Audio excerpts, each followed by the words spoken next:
The night was supposed to be peaceful. The city outside glowed with lights, but inside the grand villa of David and Anna, a nightmare was unfolding. Anna, 5 months pregnant, had gone to bed early, her body exhausted, but her heart still filled with quiet hopes for her unborn child. She had believed, against all odds, that her husband David would one day change, that he would soften when he saw her belly grow. But tonight, the truth was about to burn, both literally and painfully. David stood in the living room, staring at his wife's framed picture on the wall. His face twisted into a cruel smile. For months, he had hidden his hatred, his disgust at Anna's weakness, his impatience with her pregnancy. In his mind, she was nothing but an obstacle to the life of pleasure and freedom he wanted with Clara, his secret lover. He had prepared this night carefully, down to the smallest detail. A fire, a tragedy, a story no one could question. Anna woke up suddenly to the smell of smoke. At first, she thought she was dreaming, but when her throat burned, she knew it was real. She tried to open the bedroom door, only to find it locked from the outside. Panic surged through her. She screamed, calling out for David, begging for help. Her hands pounded on the door until they were raw. "David, please, the baby, help me." But on the other side of the door, David's footsteps grew fainter. He was walking away, not toward safety. Away. She heard his car engine start. In that moment, Anna understood the unthinkable. The man she had loved, the father of her child, had left her to die. The smoke grew thicker, curling through the room, choking her breath. She staggered to the window, tried to push it open, but it was sealed shut. The flames were spreading fast, devouring curtains, climbing walls, snapping at her heels like demons. Tears blurred her vision as she fell to the floor, clutching her swollen belly. She whispered to her baby, promising she would fight, she would not give up. Outside, a sleek black car slowed down in front of the villa. Inside was Michael, a billionaire returning from a late business meeting. His eyes widened when he saw the fire consuming the house. He rolled down his window, and over the crackling flames he heard it. A woman's desperate scream. Without a second thought, Michael threw his car door open. He sprinted toward the inferno, ignoring the heat searing his skin. The guards and neighbors shouted for him to stay back, but he didn't listen. He ripped off his jacket, covering his face, and charged inside. Anna, barely conscious, heard the door crash open. A tall figure appeared through the smoke, his arms strong and determined. She thought she was hallucinating, but then she felt his hands scoop her up, lifting her from the flames. Her body sagged against his chest as her world went black. But when she woke again, the man who had saved her life was not her husband, and the baby she had carried was gone. Anna had once been the kind of woman everyone admired. She grew up in a modest home, raised by parents who taught her kindness, patience, and faith in love. Her dream was simple: to build a family filled with laughter, to be the kind of mother who told bedtime stories and baked cookies on Sundays. When she first met David at a charity event, she believed that dream had finally come true. David was charming, successful, and handsome. He swept her off her feet with flowers, candlelit dinners, and promises of a future where she would never know struggle again. Anna, young and hopeful, believed every word. Her parents, Thomas and Helen, were cautious at first. They had seen men like David before. Men who shine brightly in public but cast shadows in private. Still, Anna's smile convinced them to give him a chance. The early months of marriage felt like a fairy tale. David bought her expensive clothes, took her to elegant parties, and held her hand in front of everyone. She thought she had found her prince. But behind closed doors, small cracks began to show. It started with criticism. "Why are you wearing that dress? It makes you look cheap." Then came the isolation. "Stop seeing Sarah so often. She's a bad influence." Anna brushed it off, telling herself he was just stressed with work. But deep down, she felt a chill she couldn't explain. When she discovered she was pregnant, her heart soared. She imagined David's joy, the way his eyes would light up when he felt their baby kick. Instead, his reaction was cold, almost annoyed. "A baby will slow us down," he muttered, walking away. Anna told herself he was shocked, that he just needed time. But the truth was written in his eyes. He didn't want the baby, and he didn't want her either. Still, Anna held on to hope. She decorated the nursery in soft yellows and greens, humming lullabies as she folded tiny clothes. Sarah, her best friend from the kindergarten where she worked, became her only comfort. "You deserve better than him," Sarah whispered one night, seeing the faint bruises Anna tried to hide. But Anna shook her head. She had been raised to believe marriage was forever, and she thought enduring pain was part of love. Her parents visited often, noticing her weight loss, the sadness in her eyes. Helen begged her daughter to come home, to leave before it was too late. But Anna always answered the same way: "He'll change when the baby comes. I just have to be patient." Patience turned into silence. Silence turned into fear. Each day, David grew colder, staying out late, answering calls in secret, his scent carrying the perfume of another woman. Anna's heart broke a little more with each lie, yet she stayed. She stayed for the dream she once had, for the baby growing inside her, for the love she wished still existed. But deep inside, she knew the truth. She was married not to a prince, but to a man who saw her as nothing more than a burden. And soon, that burden would become the target of his darkest plan. By day, David looked like the perfect husband. He smiled for photographs, shook hands with business partners, and placed a protective arm around Anna whenever the cameras flashed. Neighbors admired him. Colleagues respected him. To outsiders, he was the model of success, the man every woman wanted and every man envied. But the truth, hidden beneath expensive suits and staged smiles, was darker than anyone could imagine. While Anna spent her mornings teaching children and her afternoons preparing for motherhood, David lived another life. Late nights at business meetings were actually secret dinners with Clara, his young, ambitious secretary. Clara was everything Anna was not in David's eyes: bold, glamorous, and willing to play his dangerous games. She knew he was married, but that only made the thrill sweeter. Clara entered David's world with perfect timing. She laughed at his cruel jokes, encouraged his reckless spending, and whispered that he deserved more than a quiet wife tied down by a baby. Slowly, she became not just his mistress, but his partner in greed. The two of them shared wine, secrets, and plans Anna was never meant to hear. One evening, Sarah, Anna's loyal friend, spotted David and Clara together at a downtown restaurant. They weren't just having dinner. They were holding hands, leaning close, their lips brushing as if the world around them didn't exist. Sarah's heart sank. She wanted to run to Anna immediately, but she also knew the devastation it would cause. Still, she couldn't let her friend live in blindness forever. When Sarah gently told Anna what she had seen, Anna's face turned pale. She shook her head, refusing to believe. "No, Sarah, he's my husband," he stressed, "but he loves me. He would never." Her voice broke, but she clung to denial like a lifeline. She wanted to believe David was still the man she had married, not the stranger Sarah described. Meanwhile, David grew bolder. He stopped hiding his late nights, coming home smelling of Clara's perfume. He snapped at Anna for asking questions, accusing her of being ungrateful. "Do you think anyone else would put up with you? You should thank me for keeping a roof over your head." Anna cried silently in the nursery she had decorated with such love. She pressed her hands against her stomach, whispering to her unborn child, "It's just us, baby. Just us." David, on the other hand, was making promises to Clara. He swore he would give her everything: money, power, and freedom, once Anna was out of the picture. Clara smiled, her eyes gleaming with ambition. She wasn't just a mistress, she was a co-conspirator, feeding David's darkest thoughts. At the next party, Clara appeared boldly at David's side, pretending to be just his secretary. But the way her eyes lingered on him, the way he leaned close to whisper in her ear, told another story. Anna watched from across the room, confusion and dread twisting in her chest. She didn't have proof, but she felt it. Something was very, very wrong. And the night she finally discovered the truth, her world would shatter beyond repair. After the charity party, Anna couldn't shake the uneasy feeling in her heart.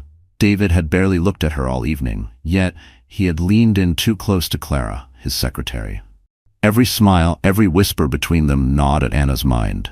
Still, without proof, she forced herself to swallow her doubts. She wanted to believe she was imagining it. She wanted to believe her marriage wasn't collapsing before her eyes. A few days later, Clara appeared at Anna's doorstep carrying a basket of fruit and flowers. Her smile was sweet, her voice soft. "Mrs. Carter, I just wanted to check on you. David told me you haven't been feeling well lately. Pregnancy can be so exhausting, can't it? Anna was caught off guard. No one from David's office had ever visited her before, much less his secretary. She hesitated but invited Clara inside. The two women sat together in the living room. Clara asked questions about the baby, about Anna's health, about her daily routine. Her words sounded caring, but her eyes scanned the house with sharp curiosity, as if she were taking inventory. For the first time in weeks, Anna felt a flicker of companionship. Here was another woman who seemed to care. She poured tea, grateful for the company. Clara listened, nodding sympathetically as Anna spoke about her fears of motherhood and her struggles with David's temper. Clara leaned forward, touching Anna's hand. "Men don't always understand what we go through," she said soothingly. "But you're strong, and your baby is lucky to have you." Anna's eyes filled with tears. She had longed for someone to confide in, someone who would listen without judgment. She believed Clara's kindness was genuine, never imagining the poison hidden beneath the honey. Because while Clara smiled at Anna's words, inside, she felt nothing but contempt. She didn't see a vulnerable wife or a struggling mother-to-be. She saw an obstacle, a wall standing between her and the wealth she desired. Every detail Anna shared, the routines, the weaknesses, the loneliness, was another weapon Clara stored in her mind to use later. That night, when Clara returned to David, she recounted every word Anna had said. David smirked, pleased. "Good," he murmured. "The weaker she feels, the easier this will be." Clara slid her arms around his neck, whispering, "She trusts me now. She'll never see it coming." Meanwhile, Anna told Sarah about her unexpected visitor. Sarah's brow furrowed. "Clara? Why would David's secretary come to see you?" "Anna, that doesn't sound right." But Anna defended her. "She was kind, Sarah. Maybe she's just trying to help." Sarah wanted to argue, but seeing Anna's hopeful expression, she held her tongue. Days passed, and Clara continued her visits. She brought soup, offered to help with errands, and played the role of the supportive friend. Anna, starved for affection, began to rely on her. She didn't notice the way Clara's eyes lingered on her jewelry, her documents, her medicine bottles. She didn't see the smirk Clara hid whenever her back was turned. To Anna, Clara was becoming a trusted confidant. To Clara, Anna was a lamb being gently led to the slaughter, and the trap was closing faster than Anna could ever realize. Anna had always hated the lavish dinner parties David insisted on hosting. The grand chandelier, the polished silverware, the clinking of wine glasses, it all felt cold and empty compared to the warmth she longed for. But David thrived in this world. He loved the attention, the admiration, the way people bowed their heads slightly when he passed. That evening, Anna arrived at the dining hall dressed in a simple, elegant gown. She had chosen it carefully, hoping to look beautiful without overshadowing her husband. Her belly, 5 months along, was beginning to show. She placed a hand gently over it, whispering a silent promise to her child. "Just behave tonight. We'll get through this." The guests laughed and toasted around the long table. David sat at the head, glowing with pride. Beside him, Clara lingered, her role officially as his secretary, but her presence far too personal. Anna noticed the way Clara leaned in to pour David's wine, the way her hand lingered on his shoulder. She swallowed her discomfort, trying to focus on the meal. Then, without warning, David's voice cut through the chatter. "Anna," he said sharply. The room grew quiet. He lifted his glass, his eyes narrowing. "Tell everyone what you've been doing all day while I'm out building this empire." Anna blinked, startled. I've been preparing the nursery and resting," the doctor said. David laughed coldly, interrupting her. "Resting? That's her answer, everyone. While the rest of us work, she spends her days lying around like a queen, eating and sleeping." A ripple of uneasy laughter spread across the table. Anna's cheeks burned. She wanted to disappear into the floor. "David, that's not fair." He slammed his glass down, the sound echoing like a gunshot. "Fair? Do you know how much it costs to keep this house running? And what do you contribute, Anna? Nothing. You're a burden, even before the baby arrives." The words sliced through her like knives. She pressed a hand to her stomach protectively, fighting back tears. Around the table, some guests shifted uncomfortably, but no one spoke up. Clara, however, hid a smirk behind her napkin, savoring every second of Anna's humiliation. Sarah, who had been invited out of courtesy, clenched her fists under the table. She wanted to scream at David, to defend her friend. but she caught Anna's pleading eyes across the table, the kind of eyes that begged her not to make things worse. Anna lowered her head, her voice trembling. "I'm sorry, David. I'll try harder." David leaned back in his chair, satisfied. "See? She admits it. That's what a good wife does." The conversation moved on, laughter and chatter resuming, but Anna sat in silence, her spirit crushed. She dabbed at her eyes with her napkin, praying no one saw the tears. Clara, meanwhile, slipped her hand onto David's arm under the table, a secret gesture of triumph. Anna excused herself early, retreating to the bathroom. She locked the door and collapsed against the sink, sobbing quietly. She stared at her reflection, a pale ghost of the woman she once was. And in that mirror, she finally realized she was no longer just unloved. She was being destroyed piece by piece. The humiliation at the dinner party marked a turning point. Something inside Anna broke that night. She had always endured David's temper in private, but now his cruelty had spilled into the open, and she felt the world watching as her dignity crumbled. She told herself she would stay strong for her baby, but each day that followed chipped away at what little strength she had left. David's control over her life tightened. He forbade her from returning to the kindergarten where she had taught. "You don't need to work anymore," he said coldly. "Your only job is to stay out of my way." When she protested that teaching gave her joy, he snapped. "Joy doesn't pay the bills." Her phone calls to Sarah grew shorter. Sometimes when Sarah tried to visit, David's men at the gate turned her away. Anna begged David to let her see her friend, but he accused her of gossiping. "Do you think I don't know what she says about me? That woman poisons you against me." Her parents' visits were limited too. Helen wept every time she saw her daughter thinner, her smile dimmer. Thomas tried to reason with David, but he was met with icy stares and slammed doors. On the rare occasions Anna managed to speak alone with them, she lied. "I'm fine, Mom. Really, I just need rest." She didn't want them to know the truth, that she was living in a golden cage, locked away from the world. Clara's presence, meanwhile, became more frequent. She appeared with cheerful smiles and sympathetic words, offering to help Anna with her isolation. Sometimes she brought magazines, other times soup or vitamins. To Anna, it seemed like kindness. To Clara, it was reconnaissance, learning every detail of Anna's life so she could report back to David. Anna spent long hours alone in the nursery, staring at the crib she had decorated.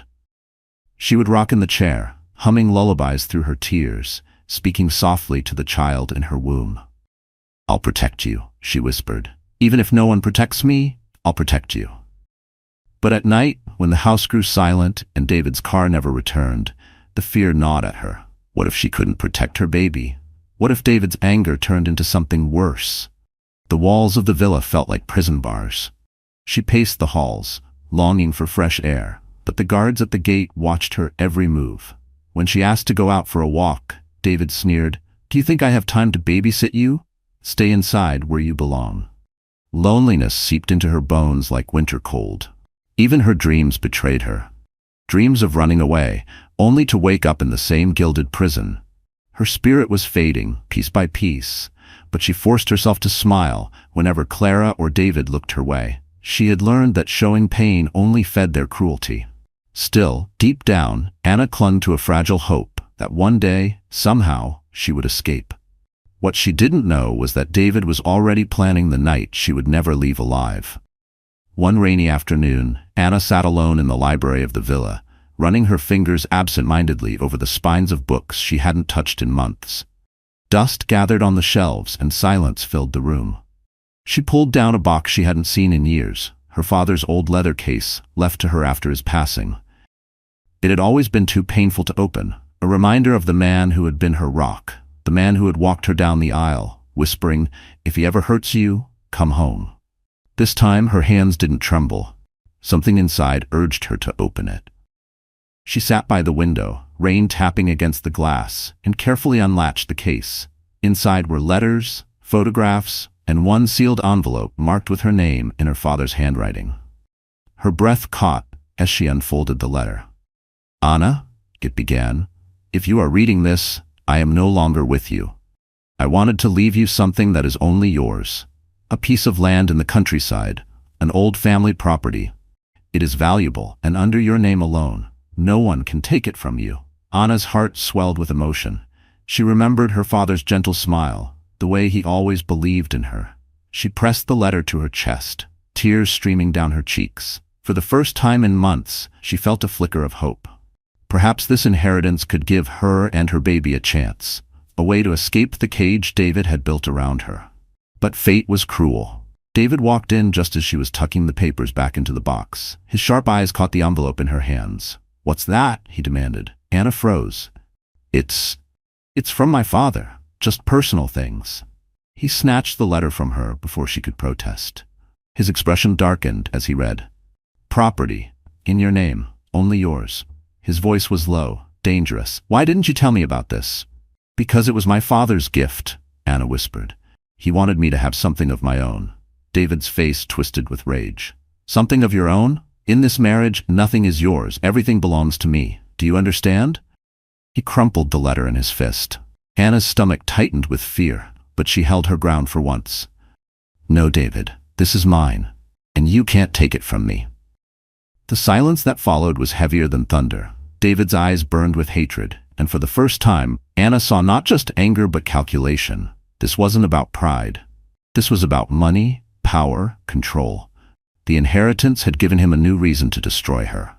Later that night, Clara arrived. David poured her a drink, his jaw still tense. He handed her the letter, and her eyes gleamed as she read it. "That land is worth millions," she whispered. "If she were out of the way, it would all be yours." David's lips curved into a chilling smile. "Then that's what we'll make happen." And from that moment, Anna's death was no longer just his wish, it was his plan. The letter about the inheritance didn't leave David's mind. It haunted him, gnawed at him, until even in sleep, he muttered about money and ownership. He wasn't used to being denied. In his world, everything and everyone had a price, and Anna's insistence that something belonged only to her was an insult he could not forgive. Clara noticed his restless mood. She always noticed. That evening, she joined him in his private office, carrying 2 glasses of wine. She set one on his desk and leaned against the chair, her dress clinging to her curves. "You look troubled, darling," she purred. "Still thinking about her little inheritance?" David scowled, swirling the wine in his glass. "She thinks she can keep it from me. She thinks her father's wishes mean more than my authority." Clara tilted her head, feigning sympathy, while her eyes glittered with calculation. "She's naive. She doesn't understand how the world works, but you do. You know power isn't given, it's taken." He looked at her, his anger mixing with desire. "What are you suggesting?" Clara moved closer, her voice dropping to a whisper. "Accidents happen all the time. Fires, falls, car crashes, people die every day, and no one asks too many questions. If Anna were gone, everything, her property, her wealth would naturally fall to you. And no one could blame you for moving on." David leaned back, his expression unreadable. "An accident," he repeated slowly as though tasting the word. Clara's smile widened. "Yes. She's weak, pregnant, emotional. If something happened, people would think it was just bad luck, and once she's gone..." She trailed her fingers along his arm. "You and I could finally live the life we deserve." He closed his eyes, imagining it. Freedom from Anna's tears, freedom from her belly, her demands, her pitiful hopes. And in her place, Clara, beautiful, ambitious Clara, standing beside him as his equal. But doubt flickered for a moment. What if people suspect? What if they ask questions? Clara kissed his cheek, her lips brushing dangerously close to his ear. "Then we make sure they don't. You're a respected man, David. Who would dare accuse you? And besides, I'll help you. We'll plan it carefully. She'll never see it coming." Her words sank deep into his mind, weaving themselves into his thoughts until they felt like his own. Slowly, his scowl softened into a grim smile. "You're right. She's already isolated. She has no one but me. If she dies, no one will doubt it." Clara lifted her glass in a mock toast. "To us, then. To freedom." They clinked glasses, the sound sharp and cold. Outside, the rain hammered against the windows, a steady drumbeat that seemed to echo Anna's unseen heartbeat in the nursery upstairs. While she whispered lullabies to her unborn child, 2 floors below, her husband and his mistress sealed her fate with a toast. And the plan they would soon create was nothing less than murder disguised as chance. The night of the fire began like any other, at least for Anna. She prepared a small dinner for herself, sitting alone at the long dining table, her hands resting on her swollen belly as she whispered gentle words to her unborn child. She told herself David was busy again, probably at another meeting, though in her heart she feared the truth, that he was with Clara. Upstairs, she had placed fresh sheets on the crib, smoothing the fabric as though her baby might arrive any moment. The nursery was her sanctuary, the only place where hope still lived. She hummed softly, the same lullaby her father had once sung to her. She didn't notice the faint scent of gasoline lingering near the stairwell. David was not at a meeting. He was in the garage, checking the canisters he had hidden earlier. His hands were steady, his face calm. The decision had already been made, and now he moved like a man carrying out business. He poured the liquid along the hallway carpets, careful not to leave a trail on himself. The smell was strong, sharp, but he knew Anna's window was closed tight. She would never sense it until it was too late. Clara had wanted to be there, but David insisted she stay away. "I'll handle this," he told her. "When it's done, I'll call you. Then we can celebrate." She had kissed him before leaving, whispering, "Make it quick." As the clock struck midnight, David lit the first match. He watched the flame flicker before tossing it onto the soaked carpet. The fire spread instantly, crawling up the walls, licking at the furniture with hungry tongues. The heat grew fierce, the smoke rising thick and dark. David didn't flinch. He turned away, walked to the front door, and stepped outside as calmly as if he were leaving for work. Inside, Anna stirred.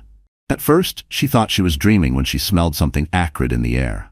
But when her throat burned and the smoke curled under the bedroom door, panic gripped her chest. She leapt from bed, rushing to the door, only to find it locked. She pounded her fists against it, crying out, "David, please, the baby!" Her voice echoed through the flames, but David's car was already starting in the driveway. He sat behind the wheel, listening to the muffled sound of her screams as he pulled away. His lips curved into a cruel smile. To him, it was already over. Inside the burning house, Anna staggered back, coughing violently. The smoke was suffocating, stealing the air from her lungs. She pressed her hands over her stomach, tears streaking down her soot-stained cheeks. "I won't let you die," she whispered to her unborn child. "I'll find a way." But the fire roared louder, devouring the walls, trapping her in a cage of flames. The nursery she had built with love was already ablaze, the crib reduced to embers. She collapsed to the floor, her vision blurring, her body weakening with every breath. And just as her world began to fade, the sound of footsteps thundered toward the flames. Michael had not planned to be anywhere near David's villa that night. He was driving home from a late business dinner when he noticed the glow on the horizon. At first, he thought it was the city lights reflecting off low clouds, but as he drew closer, the truth became clear. A house was burning. He slowed his car, pulling to the side of the road as the flames rose higher, lighting the night sky in shades of orange and red. It was only when he recognized the gates of David Carter's mansion that his pulse quickened. He knew David casually through business circles, but what struck him most was not the villa itself. It was the sound that pierced through the crackling fire. A scream. A woman's scream. Michael's chest tightened. Without hesitation, he flung open his car door and sprinted toward the inferno. Neighbors shouted for him to stop, warning him that the house was collapsing, but he didn't hear them. His only focus was the desperate voice crying out for help. Inside the villa, Anna was moments away from losing consciousness. The smoke was heavy, black, wrapping around her like a suffocating blanket. Her lungs burned, her body weak, her arms wrapped protectively around her swollen belly. She barely registered the sound of wood splintering, the crash of the front door as it gave way under sheer force. Michael burst inside, covering his mouth with his jacket. The heat slammed into him like a wall, searing his skin, but he pushed forward. He shouted into the darkness, his voice hoarse. "Hello? Where are you?" A faint cry answered him, weak but alive. "Here. Please." Following the sound, Michael fought his way through the flames, stumbling over fallen beams, shielding his face from sparks that rained down. When he reached the upstairs hallway, he saw her, Anna, collapse near the locked bedroom door, her body trembling, her face streaked with tears and soot. Her eyes fluttered open at the sight of him, and for a fleeting moment she thought she was dreaming. "Help," she whispered. Without a word, Michael scooped her into his arms. She was light, far too light, her body fragile from months of neglect. He could feel her belly pressing against his chest, the unborn child she fought to protect. His heart pounded with urgency. The flames roared louder, the ceiling groaning above them. Michael shielded Anna as debris crashed down, barely missing them. Step by step, he carried her back through the fire, lungs burning, muscles straining. Each second felt like an eternity, but he refused to stop. Finally, he broke through the front door, stumbling into the night air. Neighbors gasped as he emerged from the inferno, carrying Anna limp in his arms. Her head lolled against his shoulder, her lips pale, her breath shallow. Michael laid her gently on the grass, patting her cheeks desperately. "Stay with me. Don't give up." Her eyes flickered open, just long enough to meet his. A whisper escaped her cracked lips. "The baby." And in that moment, Michael realized the fire had stolen more than just a home. It had stolen a life yet to be born. The sterile smell of antiseptic filled Anna's nose as her eyes fluttered open. The world around her was bright and blurry, the hum of machines and the steady beep of a heart monitor surrounding her. For a moment she thought she had escaped into a dream, far away from smoke and flames. But then the ache in her chest and the raw burn in her throat reminded her it was real. She turned her head slightly and saw her mother, Helen, seated beside her bed, clutching her hand tightly. Her eyes were swollen from crying, but when she noticed Anna stir, relief washed over her face. "Anna," Helen whispered, brushing her daughter's hair back. "You're safe now. You're alive." Confusion clouded Anna's mind. The baby. Her voice was raspy, broken. She tried to touch her stomach, but wires and IV lines tangled around her arm. Panic surged through her as she struggled to sit up. "Mom, the baby. Where's my baby?" Helen's expression crumbled. Tears filled her eyes again as she shook her head slowly. "Anna, the doctors did everything they could.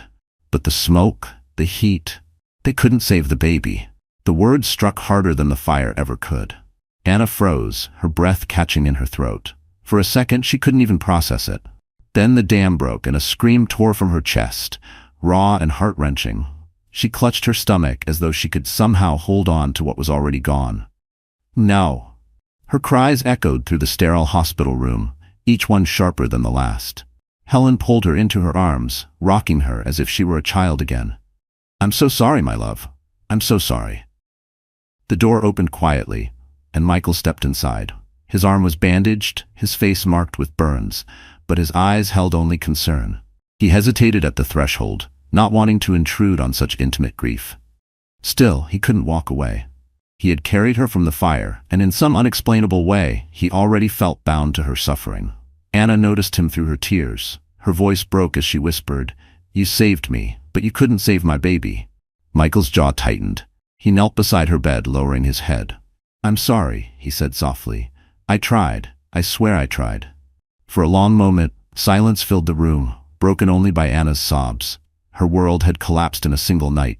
Her home gone, her baby gone, her marriage nothing but ashes. Outside the hospital room, David stood in the hallway. His suit was pristine, his face composed, but his eyes betrayed nothing of the man who had started the fire. He carried a bouquet of flowers, an act of false concern. When the nurse told him he could enter, he fixed a mask of sorrow onto his face and prepared to play the role of grieving husband. And when he stepped inside, Anna would face the man who had left her to burn, pretending to be her savior. David entered the hospital room with the polished charm that had fooled so many before. A bouquet of lilies rested in his hand, their fragrance filling the air. He approached the bed slowly, his expression carefully crafted into sorrow. "Anna," he said softly, his voice trembling just enough to sound convincing, "thank God you're alive. When I heard about the fire, I nearly lost my mind." Anna froze at the sight of him. For a brief second, fear crossed her face. Memories of smoke, of the locked door, of his fading footsteps haunted her. But she forced herself to breathe, reminding herself that no one else believed her suspicions. Her mother still thought David was a respectable husband. To expose him without proof would sound like madness. Helen rose from her chair, stepping aside so David could sit closer. She clutched her chest, whispering, "We're just so grateful she's safe. It's a miracle." David sat at Anna's bedside, reaching for her hand. She pulled it back slightly before letting him touch it. His grip was warm, his eyes filled with a counterfeit grief. "I'm sorry about the baby," he murmured. "I wanted to protect you both. I failed." The words made Anna's stomach twist. She remembered the door locked from the outside, the sound of his car starting as her world burned. He hadn't failed. He had chosen. But no one else knew that. So she said nothing, turning her head toward the window as silent tears rolled down her cheeks. Michael, still standing near the corner of the room, watched the exchange carefully. Something about David's performance unsettled him. The way his sorrow seemed rehearsed. The way his eyes occasionally flickered with calculation rather than grief. Michael had seen men like David before in business, men who wore masks, who smiled while plotting. When David finally looked up and noticed Michael, his expression tightened for a moment before softening again. "You must be the man who pulled her out," David said smoothly. "I don't know how to thank you. You saved my wife's life." Michael inclined his head but said nothing. There was something in David's tone that felt wrong, like gratitude painted over jealousy. Later, when David stepped out to speak with the doctors, Michael leaned closer to Anna. His voice was low, steady. "Did he lock you in?" Anna's eyes widened. She wanted to deny it, to protect herself from the consequences of speaking the truth. But Michael's gaze was unwavering, filled with quiet understanding. For a moment, she felt the weight of her secret pressing against her chest, desperate to be released. She opened her mouth, but before she could speak, the door swung open again. David returned, carrying paperwork from the nurse. His eyes flicked between Anna and Michael, suspicion already brewing. And in that moment, Michael knew, if David had truly been the hero he claimed, he wouldn't be watching them like a predator guarding his prey. The days in the hospital blurred together for Anna. Nurses came and went, checking her vitals, adjusting her IV. Her mother hovered by her side, offering quiet comfort. But whenever David entered the room, her entire body tensed. His presence was suffocating, like smoke still lingering in her lungs. She forced herself to smile, to nod, to pretend she didn't remember the locked door. Every performance drained her, leaving her hollow inside. Michael visited often, bringing fresh flowers or small tokens of encouragement. Unlike David, his kindness wasn't staged. He asked how she was feeling, not just physically but emotionally. He didn't push for answers, but his eyes always told her he understood more than she admitted. At night, Anna lay awake replaying the fire in her mind. The heat, the smoke, the desperate pounding on the door. David's footsteps walking away. The way Michael had appeared through the flames like an angel she hadn't known she needed. But then another memory intruded. David holding her hand at the hospital, his voice dripping with false sorrow. Could she really accuse her husband without proof? Would anyone believe her? She feared the answer. Her parents would want evidence. Her mother still clung to the image of David as the perfect provider. Her father, though more suspicious, would demand solid facts. Sarah would believe her, of course, but Sarah's word wasn't enough to stand against David's polished reputation. And if Anna spoke out without proof, David could retaliate. She had seen the coldness in his eyes. She knew what he was capable of. Yet Michael's question kept echoing. Did he lock you in? The memory of his voice, calm and steady, was both terrifying and comforting. He had seen through David's mask instantly, something Anna herself had been too blind to do for years. That gave her courage, but also deep confusion. Why should a stranger believe her more than her own family? Why did his presence make her feel safer than the man she had promised to spend her life with? One afternoon, while Helen stepped out for coffee, Michael pulled a chair beside Anna's bed. "You don't have to tell me everything right now," he said gently. "But I want you to know this. Whatever happened that night, I'll help you. You're not alone anymore." Tears welled in Anna's eyes. She wanted to pour out everything. The locked door, the footsteps, the betrayal. But fear silenced her. Her lips parted, and all that came out was a whisper. "I don't know who to trust." Michael leaned forward. "Then start small. Trust me." Before Anna could respond, the door opened. David walked in, his eyes instantly narrowing at the sight of Michael seated so close. His smile was polite, but his jaw tightened. "Visiting hours are almost over," he said coolly, setting down a new bouquet. "My wife needs rest." Michael stood, meeting David's gaze without flinching. The air between them was heavy, charged. Anna's heart pounded as she watched the silent battle play out before her. And in that charged silence, she realized sooner or later she would have to choose between the man who saved her life and the man who tried to end it. Anna was still fragile when Clara arrived at the hospital. She walked in carrying a basket of fresh fruit and magazines, her smile soft and friendly. "Anna," she said warmly, "I was so worried when I heard about the fire. You poor thing, you must be exhausted." Anna blinked in surprise. Of all the people she expected to see, David's secretary was not one of them. But Clara's voice was soothing, her demeanor gentle, and Anna, starved for kindness, didn't push her away. Helen thanked her politely before excusing herself to speak with a nurse in the hallway. Clara sat by the bed, placing the basket on the table. She leaned forward, lowering her voice as if sharing a secret. "I can only imagine how hard this must be for you. Losing the baby, I don't know how you're even managing to smile." At those words, Anna's composure cracked. Tears filled her eyes as she whispered, "I don't feel like smiling. I feel empty, like I failed my child." Clara reached out, squeezing her hand with practiced sympathy. "Don't say that. You're strong, Anna, stronger than you think, and you're not alone." The words sounded comforting, but Clara's eyes were cold. Behind her mask of compassion, she studied Anna closely, noting every flicker of doubt, every crack in her spirit. She asked questions carefully disguised as concern. "Do you remember what caused the fire? Do you think it was an accident, or something else?" Anna hesitated, glancing at the door before whispering, "Sometimes I think it wasn't an accident, but I can't prove it." Clara hid her satisfaction with a sympathetic nod. "It's natural to feel suspicious after something so traumatic. But don't worry, David loves you. He's devastated. He told me how much he blames himself." Anna looked down, twisting the bedsheet in her hands. "I don't know if I can believe that anymore." Clara smiled faintly, hiding the thrill that surged inside her.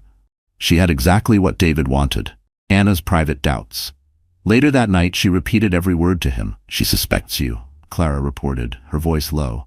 "But she has no evidence. She's confused, torn apart. That's good. The weaker she feels, the less she'll fight back." David's eyes narrowed. "Then we need to keep it that way. Stay close to her. Make her trust you. If she ever tries to tell anyone, I want to know first." Clara nodded eagerly, sliding her arms around his neck. "She already trusts me. She told me things she hasn't even told Sarah. Leave it to me. I'll make sure she never finds her footing again." Back in the hospital, Anna tried to convince herself Clara was a friend. She replayed their conversation in her mind, clinging to the small comfort it brought. But a faint unease lingered. Something about Clara's smile, the way her eyes glittered, left her unsettled. And soon Anna would discover that the woman she trusted most was the very one tightening the noose around her neck. Michael couldn't shake the images of that night, the flames swallowing the house, Anna gasping for air, David's oddly composed demeanor when he arrived at the hospital. Something didn't add up. He had seen genuine grief before, and David's performance was not it. His instincts, sharpened by years of navigating ruthless business rivals, told him that the fire had been no accident. He decided to start quietly. No police, no public accusations, just careful observation. Michael had the resources, the connections, and the will. More importantly, he had a promise to keep, though unspoken. He would protect Anna, even if she didn't yet trust him enough to ask. A few days later, Michael returned to the ruins of the Carter Villa. The fire department had already completed their initial report, labeling the blaze as likely electrical. But Michael knew better than to take surface answers as truth. He walked carefully across the charred remains, his shoes crunching over debris. The acrid smell of smoke still lingered in the air. He studied the hallway where he had first broken through. The walls were blackened, but something caught his eye. A melted metal canister, half buried beneath the rubble. He crouched down, brushing off ash with his handkerchief. It wasn't part of the house. It looked like a gasoline container. Michael's jaw tightened. He slipped the object into a bag, his mind racing. If gasoline had been involved, then this wasn't an electrical accident. It was deliberate. Later, he called in a trusted contact, a retired fire marshal named Harris. The older man examined the container carefully. "You didn't hear this from me," Harris said, lowering his voice, But this wasn't a wiring issue. This was arson. Someone wanted that house to burn, and badly. The confirmation sent a chill through Michael, but it also steeled his resolve. He thought of Anna lying in her hospital bed, mourning her child, still clinging to the belief that her husband might love her. She deserved to know the truth, but Michael also understood the danger. If David realized someone was digging into the fire, he might try again, this time ensuring Anna didn't survive. Michael decided to wait, to gather more evidence before confronting anyone. He needed proof so strong that even David's wealth and influence couldn't bury it. That evening, he returned to the hospital. Anna looked fragile, but managed a faint smile when she saw him. "You came back," she whispered. "I told you." Michael said softly, placing fresh flowers on her nightstand. "You're not alone." David entered a moment later, his eyes immediately narrowing at Michael's presence. His smile was thin, strained. "Still hovering around my wife, I see." Michael met his gaze evenly, making sure she recovers. The tension in the room was thick. Anna glanced between them, her heart racing. She didn't know why, but she sensed something dangerous brewing beneath their polite words. And Michael knew he had just taken the first step into a battle that could cost him everything. The hospital room felt colder once Michael left. David stood by the window, his back to Anna, staring out at the parking lot below. He hadn't spoken since Michael's departure, and the silence was worse than shouting. Anna lay still, her heart pounding. She knew this silence. It was the storm before his fury. Finally, David turned, his expression smooth but his eyes sharp. He pulled a chair close to her bed and sat down, leaning in so close she could feel his breath. "Anna?" he said softly. "You've been through a terrible ordeal. I want you to heal, to rest, but I need to know something." Anna swallowed hard. "What?" His gaze bored into hers. "What did you tell him?" She froze. "Don't play stupid," David snapped, his voice low and venomous. "The billionaire, Michael. What did you tell him about the fire?" Her throat tightened. She remembered Michael's question, "Did he lock you in?" and her own silence. "Nothing," she whispered. "I didn't say anything."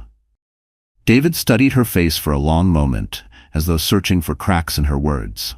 Then he smiled, though it was colder than ice. "Good, because if you ever breathe a word to anyone about that night, I promise you'll regret it." Anna's hands trembled under the sheets. "David, why would I?" He cut her off, gripping her wrist so tightly she winced. "Do you think anyone would believe you? You're weak, emotional, grieving. Everyone thinks you're fragile. And me?"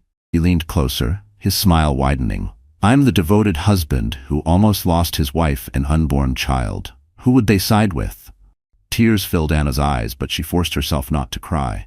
She had learned long ago that her tears only fed his cruelty. She held his gaze, whispering, "You left me there." For the first time his mask slipped.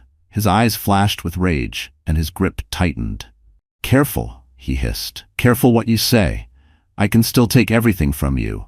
Your parents, your precious friend Sarah. Do you want them to suffer too?" Anna's heart clenched. She knew he was capable of it. He had power, money, connections. If he wanted to destroy the people she loved, he could.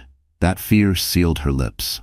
Satisfied, David released her wrist and stood. He straightened his suit jacket as though nothing had happened. "Remember, Anna," he said smoothly, "appearances matter. To the world, we're still husband and wife, and if you know what's good for you, it will stay that way." As he walked out, Anna collapsed back against the pillows, her chest heaving. She felt trapped, suffocating, as though the fire had never ended. But beneath the fear, a spark of defiance flickered. Michael believed her without her even speaking.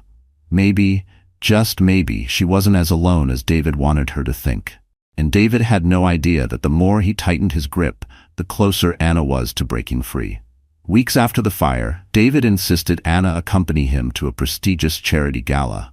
She resisted at first, her body still weak, her heart still heavy, but David left her no choice. "People are starting to whisper," he told her coldly. "They need to see us united, smiling. Perfect." So Anna dressed in a gown that once would have made her feel beautiful, but now felt like a costume. Helen helped her with her hair, whispering, "If it's too much, we'll leave early." But Anna knew David would never allow it. The ballroom was dazzling, filled with chandeliers, champagne glasses, and the city's most powerful elite. Applause erupted when David and Anna entered, his hand resting possessively on her back. To the crowd, they looked like the picture of resilience, a husband and wife overcoming tragedy together. But Anna felt every eye like a weight pressing down on her. She caught sight of Clara across the room, shimmering in a silver dress. Though she played the role of dutiful secretary, her gaze lingered too long on David, and her smile was too sly. Michael was there too. He stood near the stage, speaking with a group of philanthropists, but his eyes found Anna instantly. She saw the concern in his expression, the silent question. "Are you all right?" She gave him the faintest nod, though her heart was anything but steady. Dinner was served and speeches began. David thrived in the spotlight, delivering a polished address about resilience and family. His voice rang with pride as he gestured toward Anna. "My wife has been through unspeakable loss, yet she remains an inspiration. She knows her place, standing by my side no matter what." The words hit Anna like a slap. Murmurs rippled through the crowd as David continued, his tone sharp beneath the polished exterior. "Of course, she's not perfect. She's fragile, often too emotional. But I believe in guiding her, shaping her. Without me, she would be nothing." Laughter broke out among some of the guests. Anna's cheeks burned, her vision blurring. She clenched her hands in her lap, forcing herself not to cry. Across the table, Clara smirked, sipping her wine like a queen watching a performance. Michael's jaw tightened. He leaned forward slightly, his eyes never leaving Anna. He saw the tremble in her hands, the shame in her lowered gaze. Every instinct in him screamed to stand up, to call David out, but he knew this wasn't the moment. Not yet. David leaned down toward Anna, his voice carrying just loud enough for the table to hear. "Smile, darling. You're embarrassing me." Her lips trembled as she forced a smile, though tears burned in her eyes. The humiliation was complete. The room buzzed with whispers, some sympathetic, others cruel. Anna felt smaller than she ever had, as though she were vanishing in front of them all. But when she lifted her eyes, she met Michael's steady gaze across the room. His silent strength reached her, reminding her she wasn't entirely powerless. And in that moment of unbearable shame, a seed of defiance was planted deep within Anna's heart. The gala ended long after midnight. The glittering ballroom emptied, leaving only faint echoes of laughter and clinking glasses. David was in high spirits, drunk on applause and champagne, while Anna trailed behind him like a shadow. Her body ached from forcing smiles. Her spirit felt shredded from his cruel words. Outside, the cool night air wrapped around her, but it brought no relief. She longed to disappear, to dissolve into the darkness where no one could see her humiliation. Michael was waiting near the valet stand. He approached calmly, his gaze steady, his presence grounding. David noticed him and smirked. "Still following us?" he mocked. "You really don't know when to quit." Michael ignored the jab. Instead, he looked directly at Anna. "Are you all right?" David tightened his grip on her arm. "Of course she is. Aren't you, Anna?" Anna hesitated. Her lips parted, but no words came. She looked at Michael, her eyes shimmering with unshed tears, and in that silence, he understood everything. David pulled her toward the waiting car, but Michael stepped closer. His voice was firm, calm, impossible to ignore. "Anna, if you ever decide you've had enough, I'll help you. You don't have to live like this." David spun around, his face hardening. "Stay out of my marriage." Michael didn't flinch. "Then be a husband. Stop parading her pain in front of strangers. Stop treating her like property." For a moment the two men locked eyes, the tension so sharp it silenced the night around them. Then David let out a laugh, though it carried no humor. "You think she'd choose you? She's my wife. She belongs to me." Michael's jaw tightened, but he didn't respond. He knew the battle couldn't be won in the valet line. He stepped back, letting David drag Anna into the car. But as the door shut, Anna turned her face toward the window. Michael caught one last glimpse of her expression, a mixture of despair and fragile hope. The drive home was suffocating. David ranted about Michael's arrogance, about how dare he interfere. Anna stayed silent, clutching her hands together to hide their trembling. But deep inside, Michael's words echoed, "If you ever decide you've had enough, I'll help you." Back at the villa, David staggered upstairs, drunk and careless. Anna remained in the foyer, her reflection staring back at her from the gilded mirror. She barely recognized herself. The hollow eyes, the forced smile, the exhaustion. Her father's words came back to her like a whisper from the past. If he ever hurts you, come home. But where was home now? The house was ashes. The baby was gone. Her parents couldn't protect her.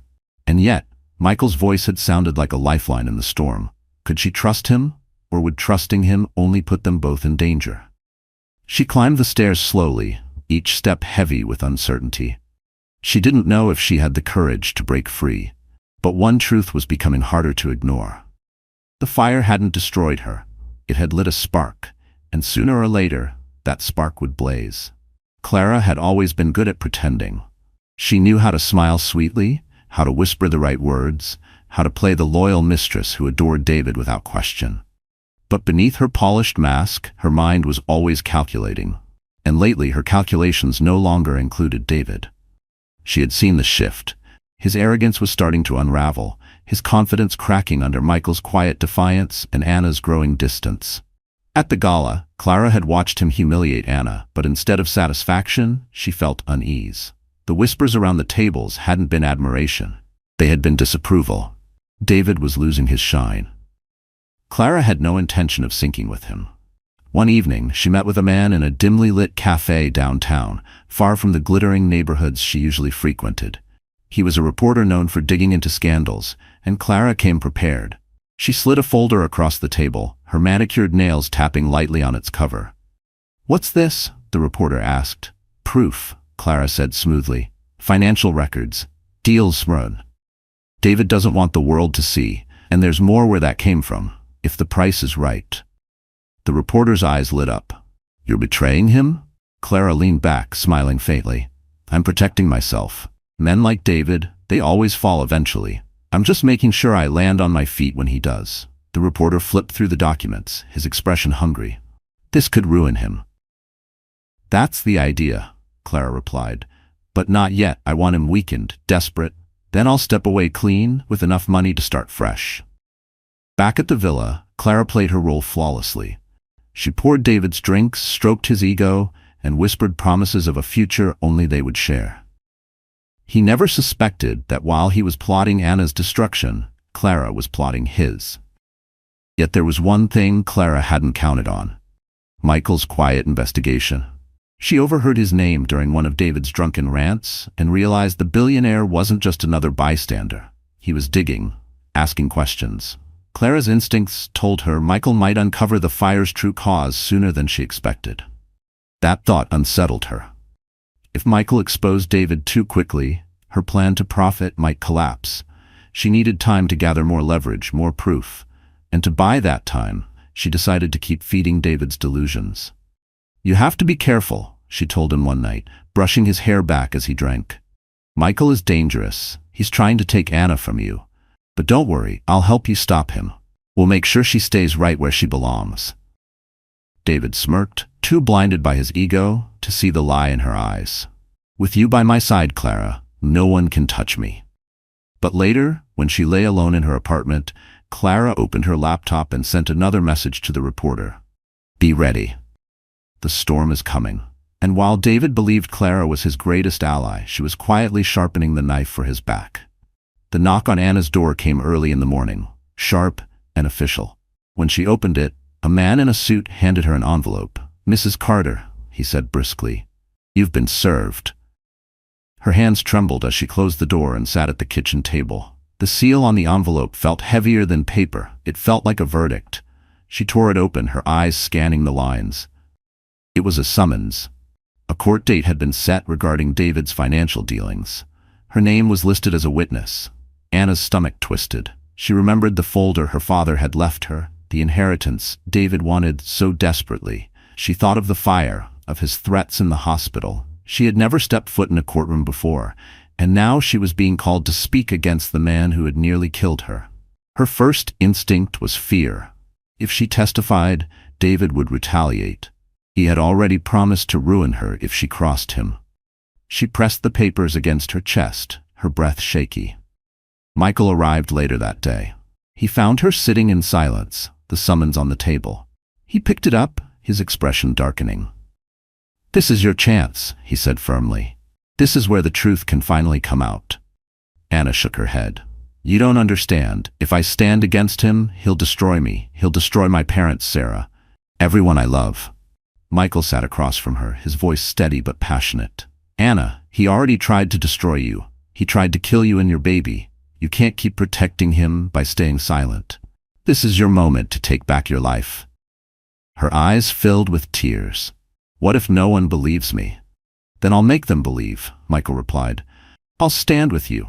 I'll bring every piece of evidence I've found. You won't be alone. For the first time, Anna let herself imagine a future where David didn't control her, where his voice no longer dictated her every move. The thought was terrifying and liberating.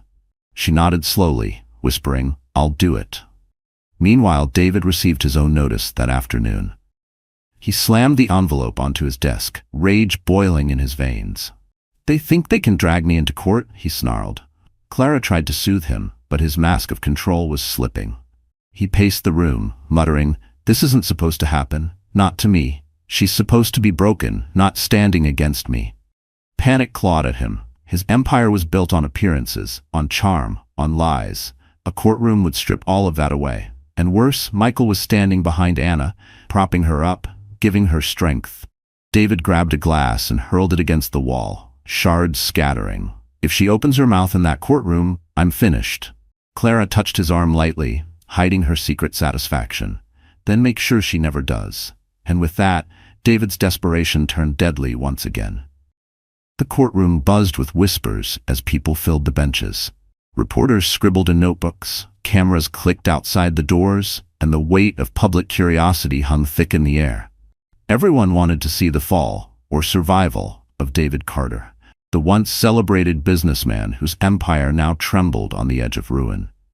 Anna sat at the plaintiff's table beside her attorney, Lucas. Her palms were clammy, her heart racing. She had never been inside a courtroom before, and the solemn faces of the judge and jury only deepened her nerves. Yet when she glanced at Michael, seated just behind her, she drew strength. His steady nod reminded her she wasn't alone. Across the aisle, David entered like a king refusing to abdicate. He wore a flawless suit, his expression polished into confidence. Clara sat behind him, her face arranged in sympathy, though her eyes gleamed with hidden satisfaction. To the crowd, David looked unshaken. But Anna knew the truth. His control was slipping. The proceedings began with the charges: financial fraud, embezzlement, and suspicion of arson.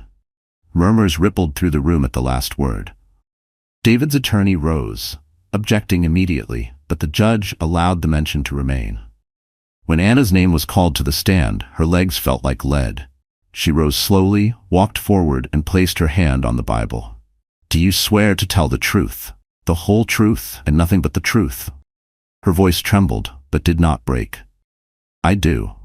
At first, her answers were quiet, almost fragile. She spoke of her marriage, of David's temper, of the night of the fire. David's lawyer tried to twist her words, painting her as emotional, unstable, grieving. But as the questions continued, something shifted. Anna remembered the humiliation at the gala, the threats in the hospital, the sound of her baby's heartbeat that would never return. Her fear began to harden into resolve. Her voice grew stronger. He locked me in that room, she declared, her eyes brimming with tears, but her tone firm. I begged him to save me. I begged him to save our child. And he walked away. Gasps filled the courtroom.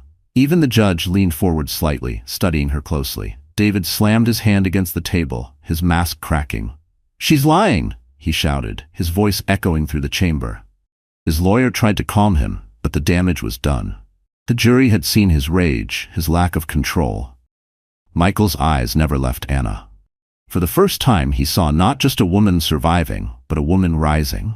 Her courage was breaking through the chains David had bound her with for years. The judge called for order, the gavel striking sharply. But beneath the noise, the truth had already begun to surface, and everyone in the room could feel it. And as Anna stepped down from the stand, she knew the fight was far from over. But for the first time, David was the one losing ground. The courtroom was tense after Anna's testimony. David sat stiffly, his lawyer whispering frantically in his ear. But no matter how hard they tried to spin the story, the cracks were widening. And when the prosecution called their next witness, the air shifted. Clara Bennett, the bailiff announced. Clara rose slowly from her seat behind David. Her heels clicked against the floor as she approached the stand, her silver bracelet glinting under the lights. She had rehearsed this moment in her head, imagining herself as David's savior, the loyal woman who would defend him at all costs. But deep down, she knew her secrets were no longer safe. After swearing her oath, she settled into the chair, her hands folded neatly. The prosecutor began. "Miss Bennett, you are employed as Mr. Carter's secretary, correct?" "Yes," Clara replied smoothly. "And you have also been seen accompanying him to private dinners, traveling with him, and staying overnight at his properties. Would you consider yourself more than just a secretary?" A murmur rippled through the courtroom. Clara's cheeks flushed. "We were close, yes. He relied on me." David's jaw tightened. This wasn't the script he wanted. The prosecutor leaned forward. "Miss Bennett, are you aware of Mr. Carter's financial dealings, particularly the offshore accounts we discovered in your name?" The color drained from Clara's face. "What?" she stammered. Michael's lips pressed into a thin line. He had suspected Clara was more than just a bystander. Now the proof was surfacing. The prosecutor held up a stack of documents. "Bank records show large sums of money funneled into accounts created under your identity. These funds correspond with Mr. Carter's embezzlement. Would you like to explain that to the jury?" Clara's hands shook. She glanced at David, expecting him to step in to shield her. Instead, his glare was ice. For the first time, she realized he would let her take the fall if it meant saving himself. The silence stretched. Then Clara broke. "It wasn't me," she blurted out. "It was David. He made me sign those documents. He promised me it was safe, that no one would ever find out." The courtroom erupted in whispers. David shot to his feet. "Liar!" he roared, pointing at her. "She's the one who pushed me into it. She wanted the money. She wanted everything." But Clara wasn't finished. Anger sharpened her words now. "You think you can blame me? You think you can throw me away like trash after everything I did for you? I know about the fire, David. I know you planned it. You said she was a burden. You said Anna and the baby had to go." Gasps echoed across the room. Anna covered her mouth, her heart pounding. Michael leaned forward, his eyes blazing. The judge slammed the gavel. "Order! Order in the court!" But the truth had already exploded into the open, and there was no way to contain it. And as Clara turned on David in front of everyone, his carefully built empire began to crumble before his eyes. The courtroom had turned into chaos after Clara's confession. Reporters scribbled furiously, camera shutters clicked, and whispers swept through the gallery like wildfire. The once untouchable David Carter was now being accused not just of fraud, but of plotting to kill his own wife. The judge banged the gavel again and again until silence returned. "This court will reconvene tomorrow," he announced firmly. "Bailiffs, remove the defendant." David tried to maintain his composure, but his mask of control had finally cracked. He shouted as the officers let him out. "She's lying. They're all lying. This is a conspiracy against me."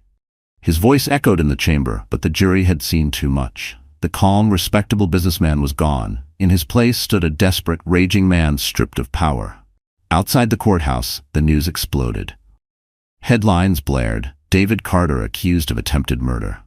Investors panicked, stocks plummeted, and board members scrambled to distance themselves. Within days, contracts were canceled, deals withdrawn, and the empire David had built on charm and deceit began to collapse like a house of cards. Inside her parents' modest home, Anna watched the coverage with tears in her eyes.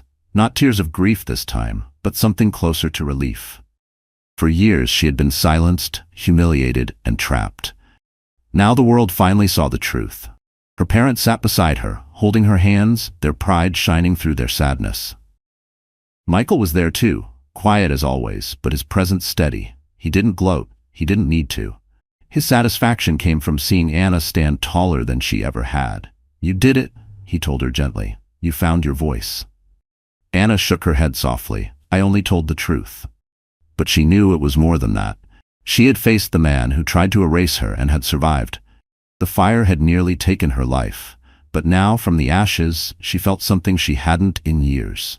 Strength. Meanwhile, David sat alone in a holding cell, his expensive suit rumpled, his hair disheveled. He had never felt such humiliation. The guards didn't bow to him. The other inmates jeered. He was no longer the man people admired. He was a criminal awaiting trial. Clara had betrayed him. Anna had exposed him, and Michael had outsmarted him. For the first time, David Carter was powerless. Still, his mind churned with fury. He paced the cell, muttering to himself, "This isn't over. They think they've beaten me, but I'll rise again. I always rise again." But even as he said it, reality loomed. His accounts were frozen, his allies gone, his mistress turned enemy. The empire he had sacrificed everything for, including his unborn child, was ashes, just like the house he had burned. Back at Anna's side, Michael placed a comforting hand on her shoulder. "It's not finished yet. He'll face sentencing soon. You'll have closure." Anna nodded, though a shadow of fear lingered. She knew David too well. He wasn't the kind of man to accept defeat quietly, and in the darkness of his cell, David was already plotting one last desperate move. The sentencing hearing drew a crowd larger than the trial itself. Reporters packed the courthouse steps, microphones thrust forward, cameras flashing. Everyone wanted to see the final chapter of David Carter, the man who had once stood at the peak of wealth and influence, now reduced to a defendant awaiting judgment. Inside the courtroom, Anna sat quietly between her parents, her hands clasped tightly in her lap. She no longer trembled when she looked at David. The fear was gone, replaced by a quiet strength. Michael sat just behind her, his steady presence a reminder she wasn't alone. David shuffled into the room in shackles, his once impeccable suit replaced by a plain prison uniform. His face was pale, his eyes hollow. Weeks in custody had stripped away the arrogance that once defined him. Yet when the judge asked if he had any last words, his voice rose in one final attempt to reclaim power. "I am not guilty," he declared, his voice cracking. "This is a setup. My wife betrayed me. My mistress betrayed me. Even the system betrayed me. I built everything and you're tearing it down because of lies." But no one in the room believed him anymore. The evidence was overwhelming. Clara's testimony, the financial records, the fire marshal's report, all pointed to his guilt. The jury's verdict was swift. The judge's voice was firm as he delivered the sentence. "David Carter, for fraud, embezzlement, and attempted murder, this court sentences you to 30 years in state prison with no possibility of early release." Gasps echoed through the room. David staggered, his face draining of color. He tried to speak, but the bailiffs gripped his arms and pulled him back. He thrashed against them, shouting incoherently, "This isn't the end. I'll get out. You'll see. You'll all see." But his words were drowned out by the gavel's strike. The courtroom erupted in relief. Reporters scrambled, shouting questions. Anna exhaled shakily, tears streaming down her face, not of sorrow but of release. Her parents embraced her, whispering, "It's over. You're free now." Prison life was nothing like the empire David once commanded. He was mocked, isolated, stripped of the respect he had always demanded. His health deteriorated quickly under the stress. Within months, a stroke left him partially paralyzed, his speech slurred. The man who once stood tall and proud now shuffled with difficulty, abandoned by everyone he had manipulated. Even Clara, after serving her own shorter sentence, refused to acknowledge him. Meanwhile, Anna's life began to heal. She moved into a new home, one filled not with luxury but with peace. She returned to teaching part-time, finding joy again in the laughter of children. Michael remained by her side, patient and steady, never pushing but always present. One evening, as she sat with him in the garden, she whispered, "For the first time in years, I feel like I can breathe." Michael smiled, his eyes warm. "That's because you're finally free to live." And soon, Anna would discover that freedom could also mean a second chance at love and at family. Months passed after David's sentencing. The storm that had once consumed Anna's life finally began to fade, leaving behind a strange and precious calm. For the first time in years, she could wake up without fear, without the weight of David's shadow looming over her. She moved forward one step at a time, with Michael by her side at every turn. Their friendship deepened into something more natural, more tender. Michael never pressured her, never demanded anything in return for his loyalty. Instead, he offered steady encouragement, reminding her she was strong, reminding her she was worthy of love. Slowly, Anna's heart began to trust again.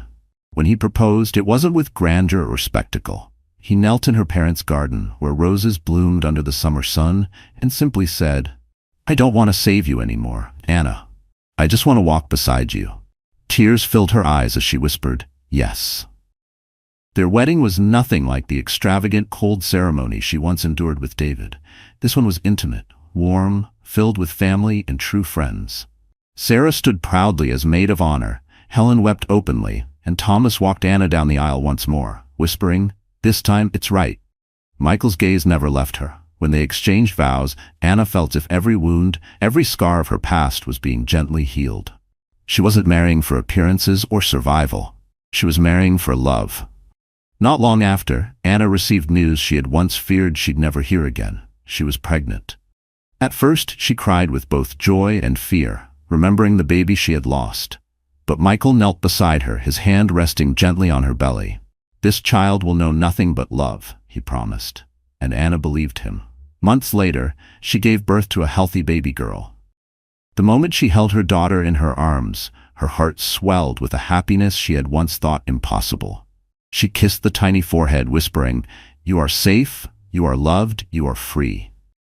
Her parents embraced her, their pride shining through their tears. Sarah cradled the baby with a smile, declaring herself the child's second aunt, and Michael stood behind Anna, his arm around her shoulders, his eyes wet with emotion.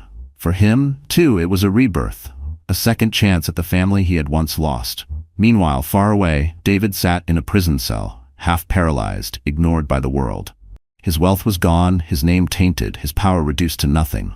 He was a cautionary tale whispered about with disdain. Clara, too, lived in obscurity after her release, shunned by society. The two of them had chosen betrayal and cruelty, and the world had given them exactly what they deserved. But Anna's story was different. Out of fire and ashes, she had risen. She had found love, peace, and dignity again. She had built a life that was truly hers. And as she rocked her baby to sleep in Michael's arms, Anna knew at last. Her past was over, her pain was healed, and her future was filled with nothing but light. So our story has come to an end. My dear friends, you're still here with us, aren't you? If you stayed until now, it must mean something touched your heart in a special way. Life often puts us through fire, but as Marcus Aurelius once said, the impediment to action advances action. What stands in the way becomes the way.